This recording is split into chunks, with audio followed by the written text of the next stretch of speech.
اللہ الرحمن الرحیم اتقوا فتنة لا تصیبن الذین ظلموا منکم خاصہ رب اشرح لی صدری ویسر لی امری واحلل عقدۃ من لسانی یفقہوا قولی صدق اللہ العظیم۔ حضرات گرامی، آج جس طرح کے حالات سے یہ ملک گزر رہا ہے اور جس طرح کی کیفیات تقریباً پورے ملک میں عوام الناس دیکھ رہی ہے، تقریباً 1000 کے قریب لوگ جو ہیں وہ لقمہ اجل بن چکے ہوئے ہیں، لاکھوں کے قریب مویشی جو ہیں وہ چلے گئے، مکانات چلے گئے، باقی ساری چیزیں چلی گئیں۔ یہ کیا ہے اور یہ کیوں ہو رہا ہے؟ اسی ہال میں آج سے تقریباً 1.5-2 ماہ قبل میں نے بات کرتے ہوئے کہا تھا کہ اس وقت پاکستان کے وہ لوگ جن کے بارے میں رسول اللہ صلی اللہ علیہ وسلم نے فرمایا ہے اتقوا فراست المومن انہ ینظر بنور اللہ، مومن کی فراست سے ڈرو کیونکہ وہ اللہ کے نور سے دیکھ رہا ہوتا ہے۔ دوسری بات یہ ہے کہ رسول اکرم صلی اللہ علیہ وسلم آیا کہ نبوت ختم ہو گئی لیکن مبشرات باقی رہیں گی۔ صحابہ نے پوچھا یا رسول اللہ مبشرات کیا ہیں؟ فرمایا رؤیت الصالحہ، سچے خواب۔ فرمایا رؤیت الصالحہ کس کو آئیں گے؟ فرمایا جو سچے ہوں گے۔ یہ نہیں ہو سکتا کہ جھوٹے کو سچا خواب آ جائے، یہ نہیں ہو سکتا کہ فاسق و فاجر کو سچا خواب آ جائے، سچے خواب ان کو آئیں گے۔ اور یہ سچے خواب جو ہیں یہ نبوت کا 46واں حصہ ہوں گے۔ بہت ساری گفتگو اس وقت دنیا میں ہو رہی ہے، پاکستان میں خاص طور پہ، کہ کیا یہ واقعی عذاب ہے، اور ایک جو عموماً ہر دفعہ ہوتا ہے عذاب آتا ہے تو غریبوں کی بستیاں کیوں اجڑتی ہیں، ماڑے مسکین کیوں جاتے ہیں، جو لوگ عذاب برپا کرتے ہیں، جو لوگ ظالم ہیں ان کے بارے میں کیوں نہیں عذاب آتا۔ تو آغاز میں نے قرآن پاک کی ایک آیت آپ کے سامنے تلاوت کی ہے کہ عذاب کا تصور اللہ کا ہے، آپ کا میرا نہیں ہے۔ عذاب سپریم کورٹ کی رولنگ نہیں ہے۔ اللہ کہتا ہے اتقوا فتنة لا تصیبن الذین ظلموا منکم خاصہ، ڈرو اس وبال سے، اس عذاب سے جس کا شکار نہ صرف وہ لوگ نہیں ہوں گے جنہوں نے یہ برپا کیا ہوگا، بلکہ ہر خاص عوام کو عذاب ڈالا جائے۔ تو ایک تو بات یہ ہے کہ طے کریں کہ اللہ کے عذاب کی بیسیکلی چیز کیا، تاکہ ہم اسے سمجھنے کی کوشش کریں اور تاکہ ہم اس سے نکلنے کی کوشش کریں۔ کیونکہ اگر تو ہم یہ سمجھیں کہ یہ ڈیم نہ بننے کی وجہ سے ہو رہا ہے، اگر تو ہم یہ سمجھیں کہ یہ واٹر شیڈ مینجمنٹ کی وجہ سے ہونے کی، یہ چیزیں اسباب اپنی جگہ، اس کائنات کے اندر اسباب کے بغیر کوئی چیز نہیں ہوتی، لیکن اسباب پیدا کرنے کی توفیق اللہ دیتا ہے۔ میں ابھی دریائے جہلم سے گزر کے آ رہا ہوں، دریائے جہلم خشک ہے بالکل،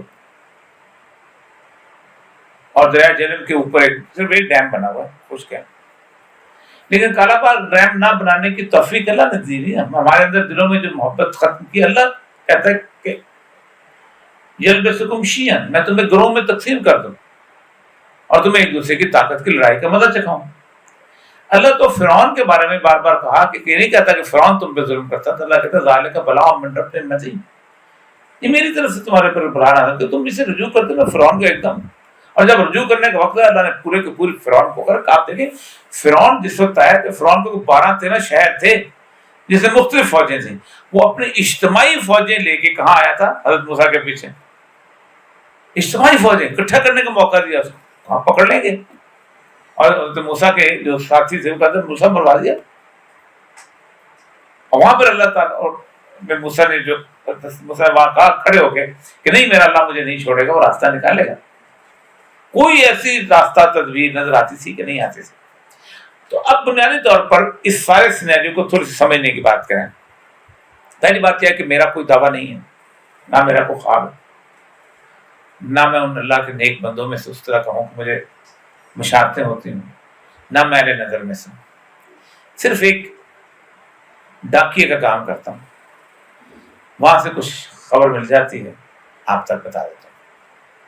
آج سے 12 سال پہلے 28 جولائی 2010 کو میں نے ایک کالم لکھا تھا، ایکسپریس اخبار میں کالم موجود ہے